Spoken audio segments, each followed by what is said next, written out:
Radhanagar motor স্ট্যান্ডে commander zip ও টমটম বা ই-রিকশা চালকদের মধ্যে সংঘর্ষ এবং হাতাহাতির ঘটনাকে কেন্দ্র করে উত্তেজনা ছড়িয়ে পড়ে। এর জেরেই প্রতিবাদে রাধানগর মোহনপুর রুটে গাড়ির চাকা বন্ধ রাখেন কমান্ডার জিপ চালকেরা। জিপ চালকদের সিদ্ধান্তে সমর্থন জানিয়ে বাস চালকরাও পরিষেবা বন্ধ রাখেন, ফলে সম্পূর্ণভাবে ব্যাহত হয় রাধানগর মোহনপুর রুটের যান চলাচল। এর প্রভাব পড়ে খোয়াই কমলপুর, সিমনা, মোহনপুর সহ বিভিন্ন এলাকা থেকে আগত নিত্যযাত্রীদের উপর।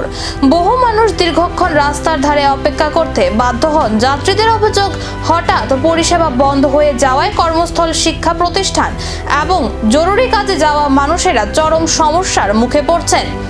এদিকে পরিস্থিতি দ্রুত স্বাভাবিক করার দাবি উঠেছে যাত্রী ও স্থানীয়দের তরফে।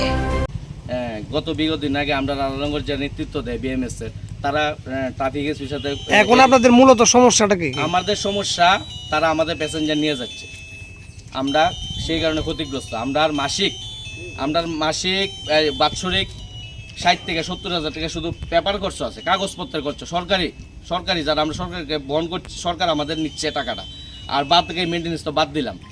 আমাদের রুটের গাড়ি আমরা নিজে প্যাসেঞ্জার নিতে পারবো না, আর তারার দাবি তারা ইকফাইট থেকে প্যাসেঞ্জার নেবে, তারা হলি ক্রস কলেজ থেকে প্যাসেঞ্জার নেবে, তারা মোহনপুর থেকে নেবে, হরিণচুমনি থেকে, তারা মানে একদম অদৃষ্ট করে তুলেছে অনিজ্য যারা। কিন্তু একটাই কথা আমাদের দাবি, সংঘর্ষের জেরে শুরু হওয়া এই অচলাবস্থা কবে কাটবে, নিত্যযাত্রীদের দুর্ভোগের শেষ কোথায়, এখন সেদিকেই নজর সকলের।